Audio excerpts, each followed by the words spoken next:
Hello everyone, praise the lord. ఈరోజు వీడియోలో Bible గ్రంథంలో నుంచి ప్రతి క్రైస్తవుడు కలిగి ఉండవలసిన లక్షణములను గురించి తెలుసుకుందాము. కనిపెట్టుకోవాలి కానీ కలవరపడకూడదు. ప్రార్థించాలి కానీ పట్టు విడవకూడదు. నిరీక్షించాలి కానీ నిరుత్సాహపడకూడదు. ఎదురు చూడాలి కానీ ఎదిరించకూడదు. అర్థం చేసుకోవాలి కానీ అపార్థం చేసుకోకూడదు. విధేయత చూపాలి కానీ విసుగు చెందకూడదు. ధైర్యంగా ఉండాలి కానీ దిగులు పడకూడదు. ప్రేమించాలి కానీ పాపం చేయకూడదు.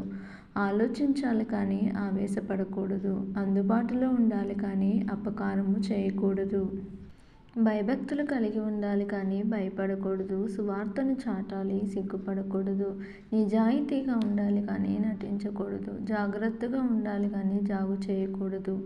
సహించాలి కానీ సనగకూడదు. ఆదరించాలి కానీ అవమానించకూడదు. తగ్గించుకోవాలి కానీ తిరస్కరించకూడదు.